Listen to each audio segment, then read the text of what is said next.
Isang malakas na katok ang pumukaw sa kasalukuyang mahimbing na pagkakatulog ng dalaga.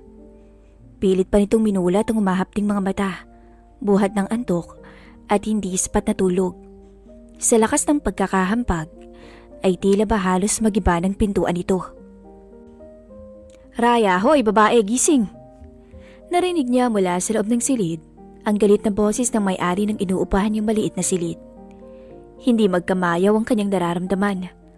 Tila ba may libo-libong kabayong nakawala mula sa kanyang dibdib sa sobrang kabang nadarama sa pagkakataong to. "Hoy, huwag kang magbingi-bingihan!"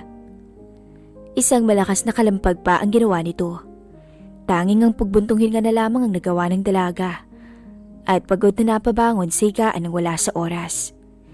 Sinulipan pa rito ang nakasabit na orasan. 4:00 pa lamang ng madaling araw. Ngunit mas malakas pa ang boses ng landlady kaysa sa tilaok ng manok.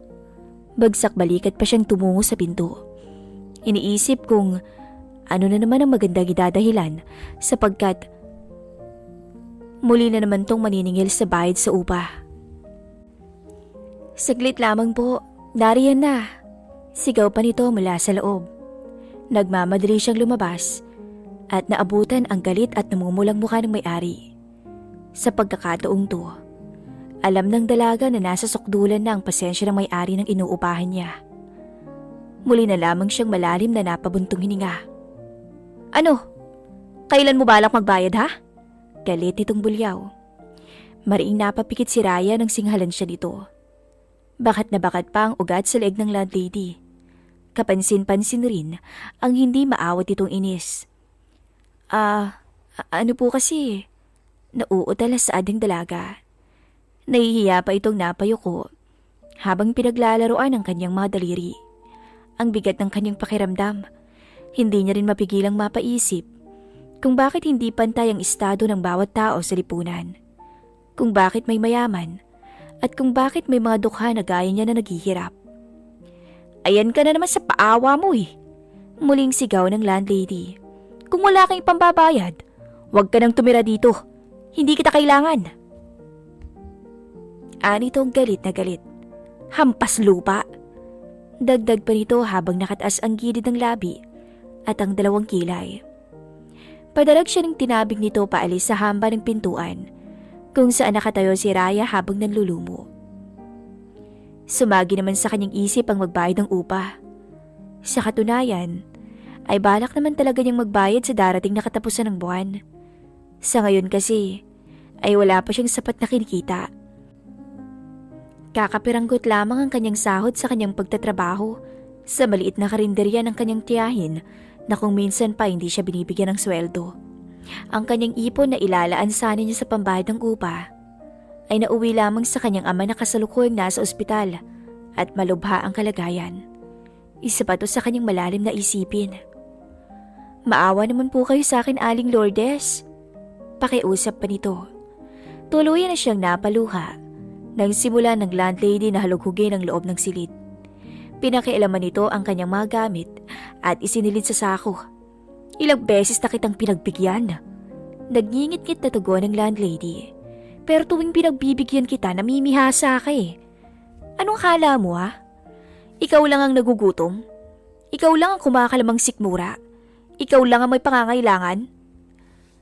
Batid ni Raya na tunay nga naman ang mga salitang lumalabas sa bibig ng landlady. Masakit man ngunit yun naman ang katotohanan. Kung susukating umabot na ng ilang buwan ang kanyang pangako rito na magbabayad siya, marahil nagsawa na rin ang landlady tuwing mangangako siya nang wala namang katuturan kung talaga bang matutupad. Tanging ang pagikbi na lamang ang kanyang nagawa. Buo na ang desisyon ng landlady at hindi na ito gaya ng mga nakaraang araw na madadaan niya lamang sa pangakong nauuwi sa pagkapako. "Umalis ka na, Raya, bago pa kita kuyugin." Walang pakialam na tinapon nito ang gamit ng dalaga sa labas. "Kahit lumuha ka pa ng dugo, hindi ako maaawa sa'yo." Ang mga salitang yun ang tumatak sa isipan ni Raya. Habang luha ang tinatahak ang daan palabas ng compound, bit-bit ang kanyang mga gamit na sinilid sa sako. Mabigat ang kanyang dibdib. Ang pakiramdam na para bang binagsakan siya ng langit at lupa. Hindi tuloy niya mapigilang mapatanong sa taas kung bakit hindi ito patas. Bakit kailangan niyang magdusa? Bakit kailangan lugmok siya? Wala siyang pera sa pagkakataong to. Tanging ang 5 pisong barya lamang ang mayroon siya sa kanyang pitaka mula sa natirang baon kahapon. Pagod na si Raya sa lahat. Sa paaralan, sa pamilya at sa kanyang buhay. Hindi na niya alam kung saan ang tatakbuhan. Sinubukan niya ring kontakin ang kanyang nobyo gamit ang kanyang dipindot na cellphone. Ngunit hindi naman to sumasagot. Palaboy-laboy lamang si Raya sa gitna ng kalsada. May iilang tao na rin pinagtitinginan siya sa pag-aakalang nawala na to sa katinuan. Tama nga marahil na hindi sa lahat ng pagkakataon ay aayon sa iyo ang panahon. Sapagkat sa halip na tulungan siya ng mga taong kuryosong nakatingin sa kanya, ay pinipili pa ng mga to na husgahan siya. Sa huli ay binagtas ng dalaga ang daan patungo sa kanyang tiyahin, na kung saan ay nagtatrabaho rin siya. Tia Mersing? Naluluhan itong tawag. Ilang beses na siyang kumakatok sa nakasaradong gate. Ngunit wala man lang nagtangkang magbukas, gawing naririnig niya ang mga nagtatawa ng boses sa loob ng bahay. Tia Mersing? Nawawala na niyang pag-asa na sambit sa gitna ng kawalan. Patuloy ang pagpatak ng kanyang luha. Basang-basa ng kanyang mukha sa pawis at ang daloy ng luha nito. Napasalampak na lamang ang dalaga sa gilid ng tarangkahan ng kanyang tiyahin habang naghihintay ng milagro na sana'y pagbuksan siya nito. Mabilis na umangat ang kanyang tingin nang tila dininig nga ang kahilingan niya. Nang ilang sandali lamang din ay magbukas ang tarangkahan at lumabas mula roon ang kanyang pinsan kasama ang kanyang nobyo. Mabilis na napatoy si Raya mula sa pagkakasalampak. Gulat pa nitong pinagmasdan ng dalawa na mahigpit na magkahawak. Anong ibig sabihin nito? Nauutal niyang tanong. Nanlalamig at halos bumigay na ang kanyang tuhod. Hindi pa ba halata? Sarkastikong tugon ng pinsan nitong si Mara. Nakataas ang makapalitong kilay. Isang senyalis na pinapahiwatig nito kay Raya na isa siyang talunan. Nang subukang balingan ng dalagang kanyang nobyo, tila ba inaalipusta rin siya ng mga titig nito. Sa huli batid ni Raya na isa siyang malaking katatawanan para sa dalawa. Sa katunayan, wala naman talaga akong balak na ligawan ka. Maganda ka naman. Ang problema nga lang sa'yo, Raya, mahirap ka pa sa daga. Isang malaking sampal yon sa dalaga mula sa bibig ng kanyang nobyo. Pinipigilan niyang huwag maluha. Ngunit taksil ang mga butil ng luha nito na para bang may sariling pag-iisip at kusa na lamang nagsipatakan. Dukha ka na nga. Utu-utu ka pa. Buwelta pa ng kanyang pinsan. Tanging ang paghinagpis na lamang ang kanyang kayang gawin sa pagkakataong to. Maging nais man niyang sakta ng kanyang pinsan. Gusto man niyang gumanti. Gusto niyang ipamukha sa dalawa na hindi siya katatawanan. Ngunit hindi niya naman alam sa kung paanong paraan. Mariin siyang hinawakan ng kanyang pinsan sa kanyang braso bago siya nito kabigin palapit. Kung ako sa'yo, Raya, para matapos na yung pagdurusa mo, natatawa nitong sabi, magpakamatay ka na lang. Bulong pa nito bago siya padarag na binitawan, dahilan para mapasalampak siyang muli. Ubos na ang kanyang lakas. At hindi na alam pa ng dalaga kung saan pa siya kukuha ng puwersa. Sa pagkakataong to na halos lahat na lamang ng bagay na mayroon siya ay unti-unting nawawala. Pakiramdam niya ba ay tila isa siyang isda na inalis sa tubig. Wala nang kakayang gawin ang mga bagay sa mundo. Ang kanilang bahay na pagmamayari ay naibenta na rin. Napilitan silang ibenta iyon nang panahong pumanaw ang kanyang ina. Ngayon naman ang kanyang ama ang may malubhang sakit at kasalukuyang nakaratay sa ospital. Ang nobyo naman nito nagawa pa siyang lokohin at sa sarili pa niyang pinsan. Wala na rin siyang tirahan. Gusto na lamang ni Raya na maging bula sa mga oras na yun. Gusto niya na lamang maglaho bigla nang sa gayon din ay mawala na ang sakit sa kanyang dibdib na kanyang nararanasan. Nandidilim na ang kanyang paningin nang subukan ni Rayang tumayo. Napakapit pa siya sa bakal na rehas bilang suporta dahil sa nanlalata niyang mga hita. Walang kahit anong salita ang lumabas sa kanyang bibig. Walang tanong ang namuo sa kanyang isipan sa pagitan ng dalawa maliban sa kung anong mali sa kanya. Hindi rin niya sinisisi ang mga ito. Ang sarili niya lamang ang naiisip niyang may kasalanan sa lahat. Masaya ako para sa inyo. Anya, bago tuluyang bitawan kung anuman ang namamagitan sa kanila ng kanyang nobyo. Nagsimula na siyang maglakad papalayo sa dalawa. Mabigat ang loob at hindi alam kung saan ang tamang lugar na patutunguhan. Ilang oras na siyang palaboy-laboy sa gitna ng kalsada. May iilang taong naaawas sa kanyang lagay kung kaya't binibigyan siya ng pagkain ng mga to. Hindi rin naman gustong puntahan ni Raya ang kanyang ama na kasalukuyang nasa ospital, sapagkat paniguradong mag-aalala lamang to. Tiyak na hindi na nito gugusto'y magpagamot. Gayong alam ng kanyang ama kung gaano sila kakapos sa pangangailangan. Magagalit din ang kanyang madrasta. Paulit-ulit naglalaro ang mga katagang binitawan ng kanyang pinsan.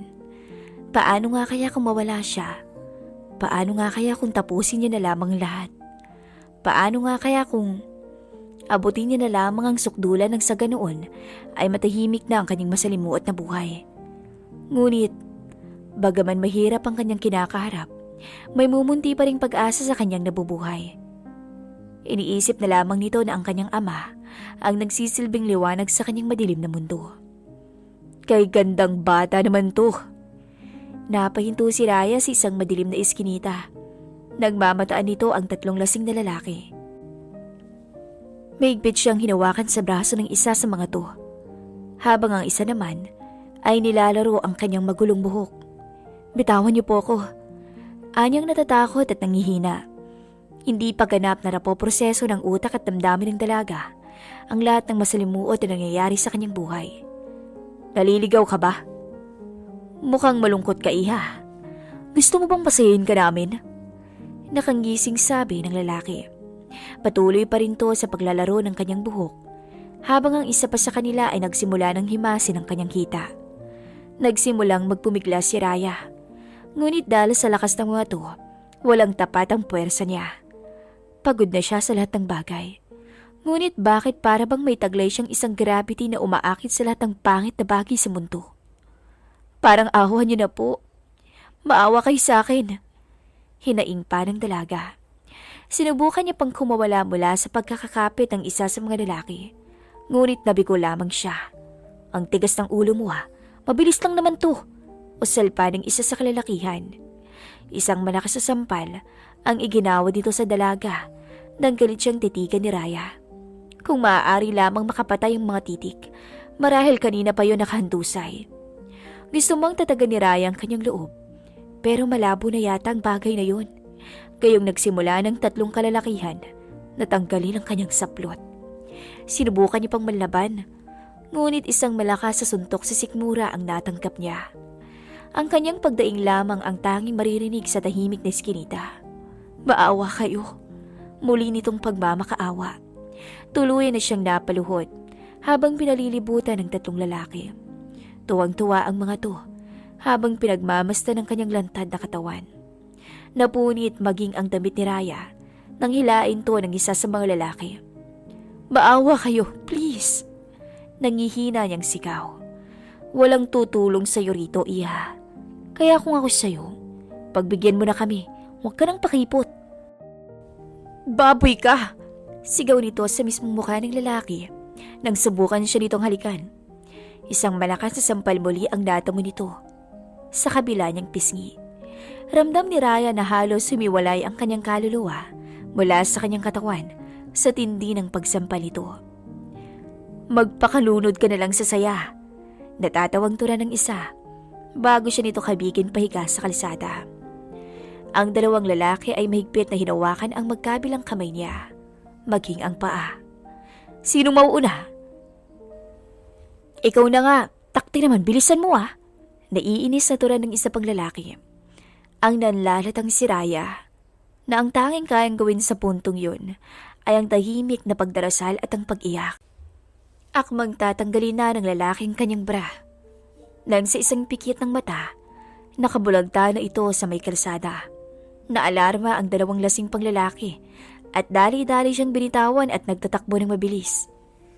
Napahikbi ang dalaga. Umayos siya ng upo sa gitna ng bangketa at pilit na tinatabunan ng hubad na katawan gamit ang damit na punit-punit na dahil sa muntikan ng pangahalay ng malasing na lalaki. Nang umangat ang kanyang tingin para magpasalamat sa tumulong, naiwan na lamang sa ere ang kanyang mga mata habang pinagmamasdan tong nag-alis ng pang-itaas sa damit. Muling bumagabag sa isip ni Raya ang sariwa pang nangyari kani-kanina lamang. Napatili siya.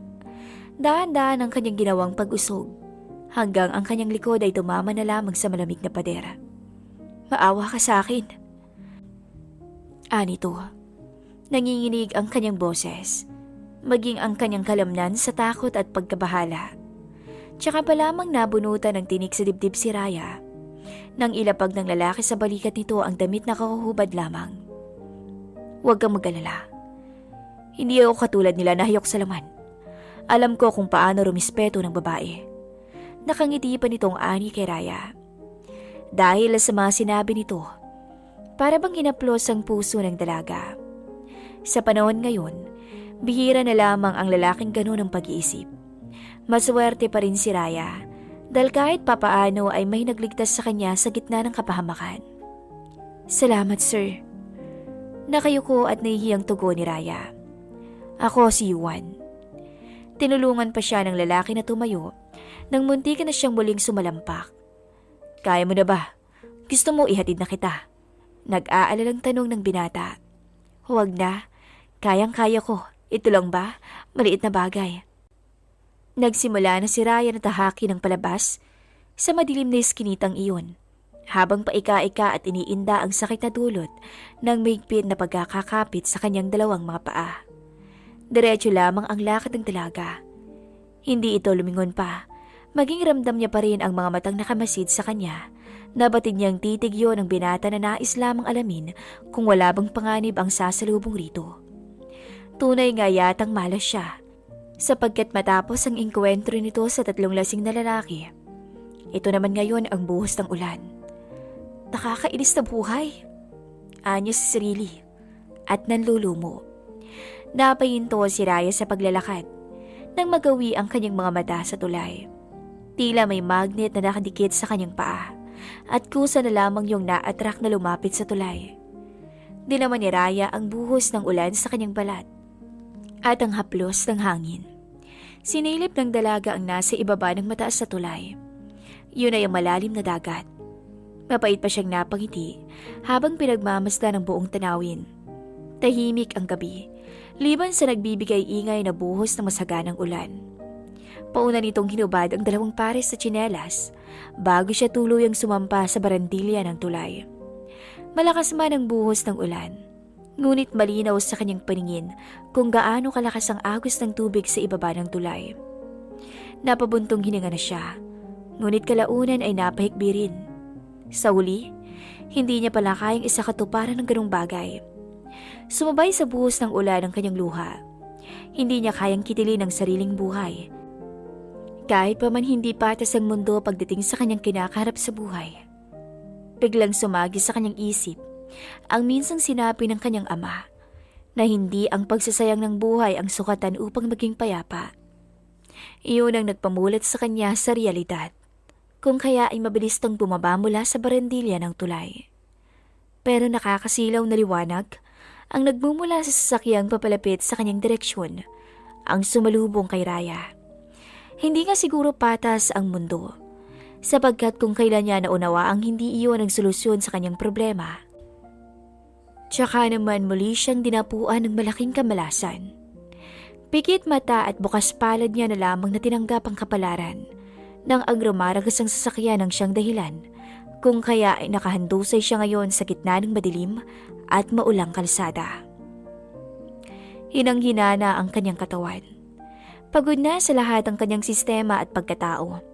Marahil ito na yung araw na pinakahihintay niya, ang tuluyang maglaho. Bago pa ni Raya pikit ang tuluyan ang mga nanlalabong mata, hindi nito klarong nakita ang wangis ng lalaking nagmamadali siyang lapitan. Nang imulat ni Raya ang kanyang mga mata, napagtanto nito ang nasa loob siya ng isang silid. Nag-iisa at napakatahimik. Inilibot pa niya ang kanyang tingin hanggang sa bumukas ang pinto at iniluwa ang bagong dating na doktor. "Kamusta ang iyong lagay?" tanong nito. Lumapit pa ito sa kanyang dako para alamin kung talaga bang ayos na siya. Masakit po ng kaunti ang ulo ko at maging ang katawan. Nangihina ang tugon ng dalaga. Pansamantala lamang yan, iha. Normal lamang yan kayong grabe ang natungo mo. O siya, magpahinga ka muna ha? Saad pa nito bago siya tuluyang iniwan. Gising na ho ang pasyente. Narinig pa niyang saad ng doktor. Matapos ay isang matipunong lalaki ang pumasok sa loob ng silid. Pormal ang suot nito na tila ba ay mula pa sa opisina. Ang kanyang mga mata ay nagsusimigaw na tila ba ay pagod at puyat ang mga to. Talaga bang ayos ka na? Anito. Maging ang kanyang malalim na boses ay nakakahalina. Hindi tuloy mapigilan ni Raya na mapaisip. Nasa langit na ba siya? Paano nilikha ng may kapalang ganoong figura? Para bang napaka-perpekto naman ito. Nang gabing yun, hindi ko sinasadyang masagasaan ka. Nawalan ako ng preno. Hindi nakaimik si Raya. Tanging ang pagtango lamang ang kanyang nagawang tugon. Ang sabi ng doktor, sa susunod na mga araw din ay pwede ka nang lumabas. Bilang ako naman ang may kasalanan kung kaya ay narito ka, sagot ko ang lahat ng babayaran at pangangailangan mo habang nagpapagaling. Ako na rin ang maghahatid bukas sa iyo pauwi sa tirahan mo. Anya pa. Wala akong tirahan. Nauutal at nangihiyang tugon ng dalaga. What? Gulat na tugon naman ng binata. Palaboy ka? Napatungo na lamang si Raya sa tanong nito. This is insane. Oh, well, fine. Napapakamot sa batok ang binata. Kagagaling lamang niya sa kanyang kumpanya. Wala pang kain at tulog. Si Sebastian ay isang pinakabatang bilyonaryo at nagpapatakbo ng sarili nitong kumpanya. Kilala na siya sa industriya ng negosyo, kung kaya ay maraming babae ang nahahalina sa kanya. I'll let you stay at my house for a while. Turan pa ng binata. Salamat. Garalgal na saan ni Raya. Makalipas nga lang ang ilang araw, ay nakalabas na ang dalaga. Sakay ng mamahaling sasakyan ng binata, agad na nabatid ni Raya na hindi basta-bastang tao lamang ito. Tahimik nilang nilandas ang daan patungo sa bahay ng binata. Manghang-mangha pa si Raya ng tuluyang makarating at napagmasdan ang tinutukoy nitong tirahan. Halos lumuwa ang kanyang mga mata. Hindi nito inaasahan na ganito yon kaganda at katayog. Tila nakatitig siya sa malapalasyo na tirahan. Ito ba yung sinasabi mong bahay? Gulantang nasabi ng dalaga. Tango lamang ang tugon ng lalaki bago siya ginaya nito papasok sa loob. Kung nakakamanghaman ng labas, tila nasa pantasya na si Raya nang tumuntong ang mga paa nito sa napakagarang konkreto na sahig. Napakayaman mo, hindi niya mapigilang isatinig. Sumalubong sa kanila ang mga ilang kasambahay. Lahat ng yun ay may maayos sa tindig at nakahilera. Bring her to room. Malamig na saad nito bago pa tumalikod at nagsimulang tahakin ang itaas. Tinanaw na lamang ni Raya ang likod nito habang papalayo. Ako po pala si Raya Chavez. Raya na lang pong itawag ninyo sa akin. Pagpapakilala nito. Ako si Manang Celia. At ito naman si Mira. Tugon ng matanda. Ang yaman po ng amo ninyo. Tura ni Raya. Naglakad sila patungo sa silid na tinutukoy ng binata. Talagang napakayaman, iha.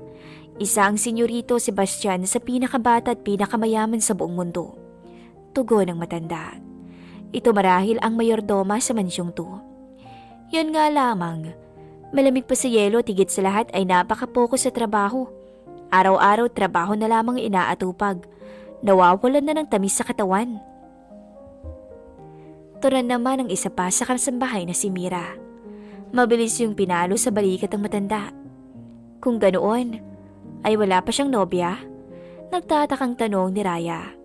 Paano? Lahat ng pinagkakasundo sa kanya ng mga magulang niya, nire-reject nito. Baka naman hindi talaga straight ang senyorito, kung kaya ay hindi siya nagkakagusto sa babae. O ano, Manang Celia? Totoo naman, di ba? Walang kahit na sinong babaeng dinala ni Senyorito Sebastian dito. Teka. Agad na naputol ang sinasabi ng isa sa kasambahay. Nang may mapagtanto to, marain niyang tinitigan si Raya at sinipat pa.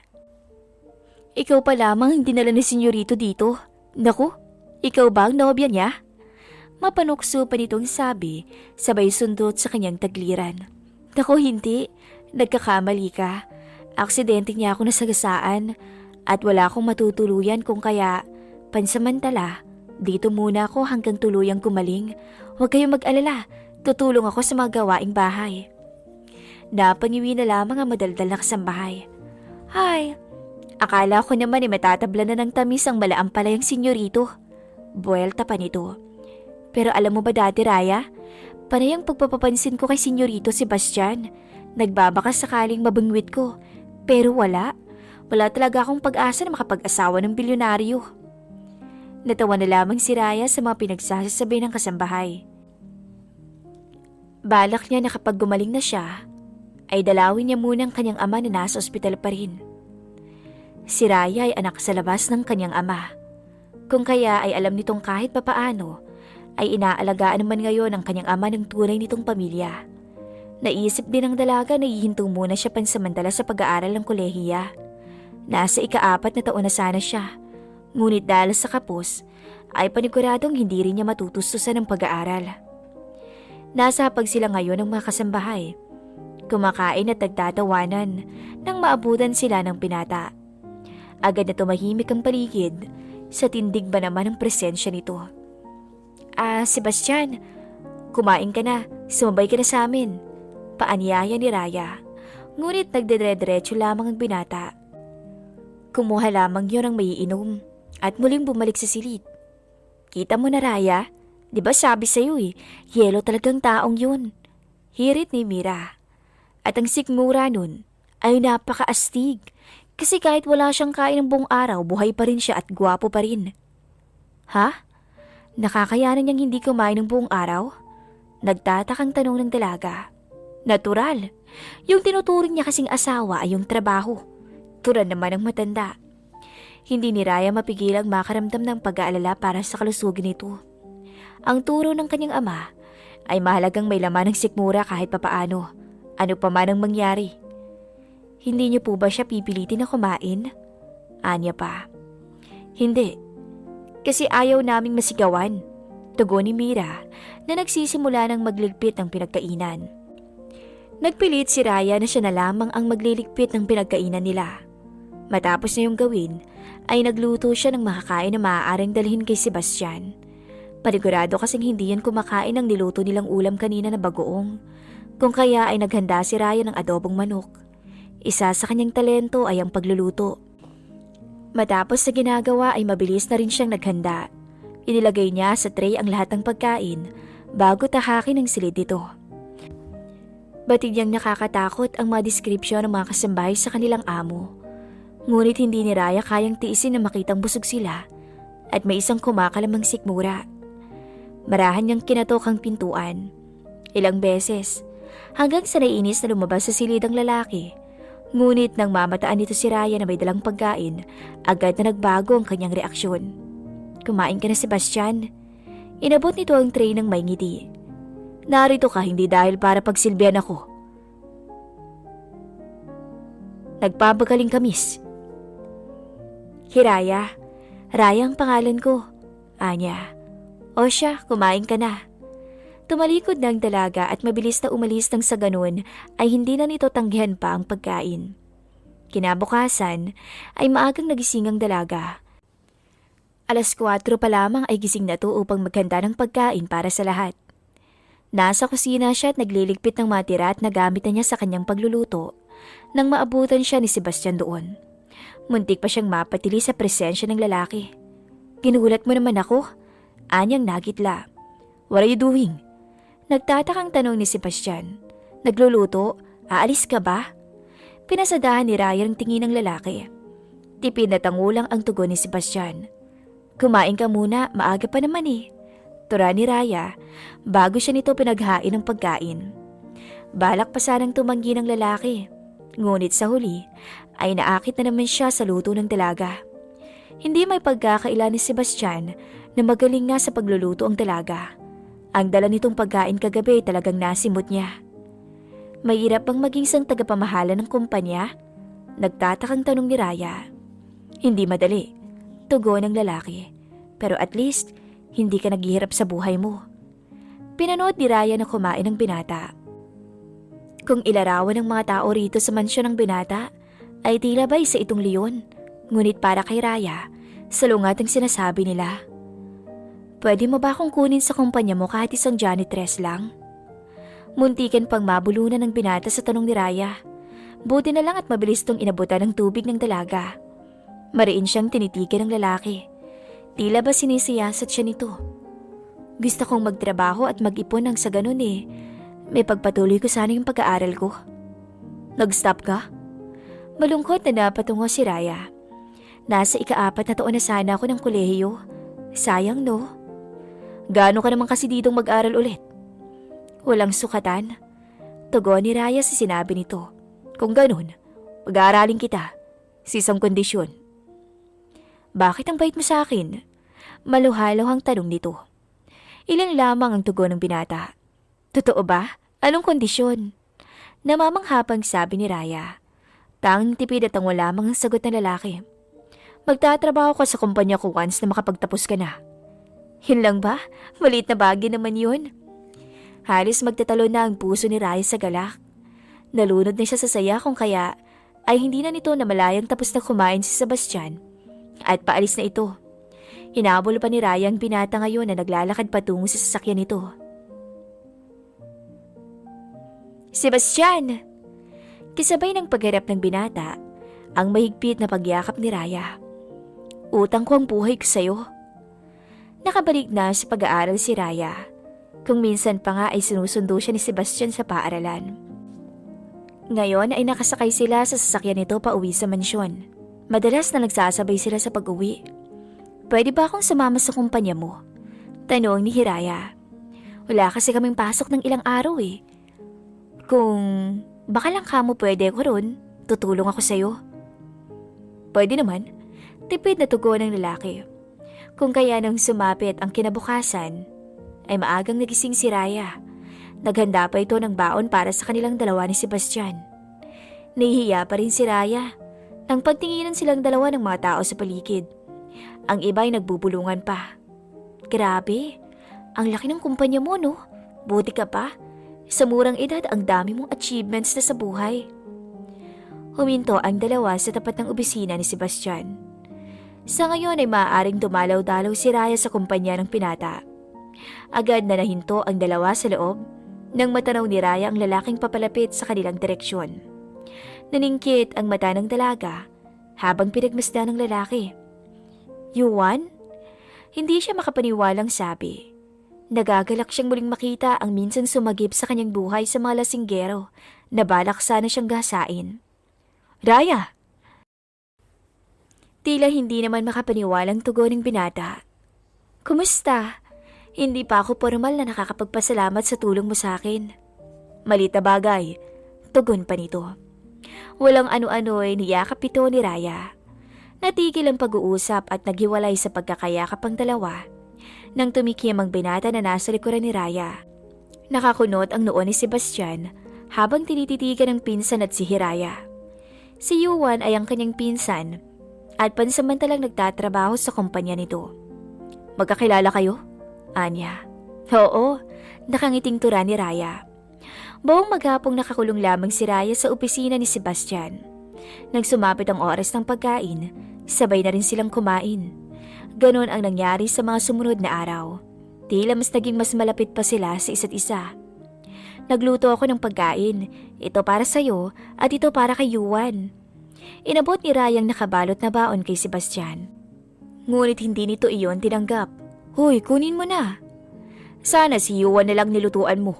Naiiritang saad ni Sebastian. Ayaw mo ba ng ulam na niluto ko? Sayang naman.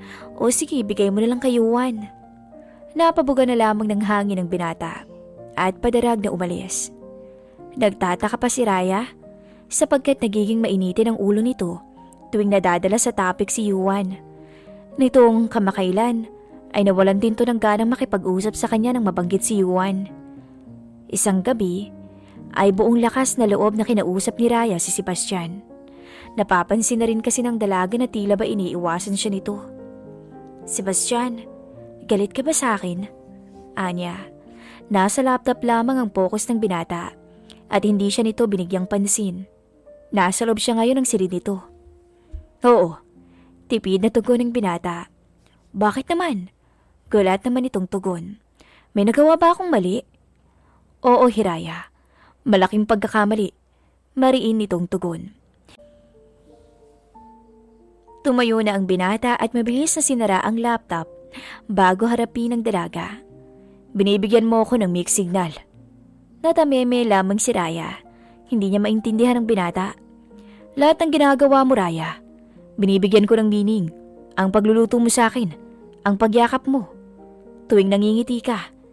Pero, ano ngayon? Si Yuan naman? Himutok ni Sebastian. Kung ganun ba, gusto mo ko? Nagtatakang tanong ng dalaga. Hindi kita gusto, Raya. Kundi mahal kita. Nagsimulang sumilay ang ngiti sa labi ni Raya sa mga sinasabi ng binata. Nagsimula siyang humakbang hanggang sa makatapat na nito ng tuluyan ng binata. Mahal din kita. Isang malambot na labi ang sumakop sa labi nito. Di naman nila ang init ng halik ng bawat isa. Iyaharap kita sa altar ng Birhen. Kaya halik lang muna. Wika pa ni Sebastian bago kinintala ng halik sa noo si Haraya. Parehong may ngiti sa labi ang dalawa. Magkayakap ang mga to sa isang kama. Nirerespeto ni Sebastian ang dalaga, lalo na nang malaman nitong muntikan na siyang maghahasa. Nang malaman ng bagay na yun, tila ba umakyat ang lahat ng kanyang dugo sa ulo dahil sa galit. Nakakain ka na ba ng street foods? Tanong ni Raya. Hindi pa. Kain tayo? No, hindi ako kumakain ng sinasabi mo. Pagtanggi ni Sebastian. Kasalukuyan silang nagbabiyahe pa uwi nang madaanan nila ang mga street vendor. Biglang natakam si Raya sapagkat matagal-tagal na rin ang huli niyang nakain to. Sige na, pagbigyan mo na ako. Libre ko. Nakikiusap pa na Anya. Hindi alam ng binata kung bakit pagdating kay Raya, hindi niya ito kayang tanggihan. Napapabuntong hininga na lamang siya bago iparadang sasakyan sa gilid ng kalsada kung saan may nagbebenta ng tusok-tusok. Natutuwa pa si Raya na pinapanood si Sebastian. Nung una kasi sinabi nitong hindi masarap. Ngunit ngayon ay nag-e-enjoy na to sa pagkain. Oh, akala ko ba hindi masarap? Mapanuksong tanong ni Raya. Pabalik na silang muli ng bansyon at nagdala na rin para sa mga kasambahay. Akala ko lang pala, pag-amin ng binata. Hawak pa nito ang kamay ng dalaga at panakanakang hinahalikan. Napansin ni Raya na tila naging balisa ang nobyo. Nang tuluyang makarating ang dalawa, mabilis na tumungo si Sebastian sa silid at hindi na lumabas pa ng gabing yun. Nagtataka si Raya sapagkat hindi rin nagawang kumain ng binata. Mas lalo pang natakot si Raya nang makitang masama ang pakiramdam nito at panayang pagsusuka. Ilang araw na naging ganoon ang pakiramdam ng binata. Nilalagnat at panayang pagsusuka at pabalik-balik ng banyo kung kaya sa huli, nagpa siya silang isugod na to sa ospital. Nakaramdam si Raya ng guilty dahil kung hindi niya sana pinilit si Sebastian na kumain, marahil maayos ang pakiramdam nito ngayon. Ngunit hindi niya rin maiwasang hindi makaramdam ng sakit nang malaman na nakatakda ng kasalang lalaki sa ibang babae. Mas nasasaktan pa siya nang malaman na pumayag si Sebastian. Para siyang piniga sa mga oras na yon. At mas lalo pa siyang nadurog nang makita nitong maghahawak ang kamay ng dalawa. So you mean, ikaw ang dahilan kung kaya nalaso ng anak ko? Mataring na saad ng ina ni Sebastian. Halos manindig ang balahibo ni Raya sa titig na pinupukol ito sa kanya. Nakataas ang kilay at tila ba nasa sukdulang galit. Mula sa loob ng kwarto, nakikita ni Raya na nag-uusap ang nobyo at ang nagpakilalang fiancé nito. Kasambahay po, tugon niya. Kasambahay ka lang pala. Tapos sumasta ka para kang kung sino. Hirit pa ng ginang. Hindi lamang kasambahay si Raya, ma. Nobya ko siya. At siya ang pakakasalan ko. Gulat na napatitig si Raya. Kanina lamang ay nasa loob yun ng kwarto. Ngayon ay kaharap na niya. At ang kinabigla pa niya ay ang pagluhod nito sa kanyang harapan habang nakatapat ang isang singsing. "Will you marry me, Raya? I want you to be my wife." Napaiyak na ng tuluyan ng dalaga sa mga aksyon ng nobyo. Hindi niya alam ang tamang gagawin sa mga oras na yun. Mariin pa siyang napapikit at nang imulat ang mga mata, ang nagsusumamang mga mata ni Sebastian ang sumalubong sa kanya. "Baby, you are my life." Turan pa nito. Napangiti si Raya bago pumantay ng pagkakaupo rito. "Magpakasal na tayo." Tugon nito bago kinintila ng halik ang labi niya. Sa pagkakataong yon, wala na silang pakialam at wala na silang sasayangin pang pagkakataon. "Mahal kita, Sebastian. At ikaw ang buhay ko, Raya." The end.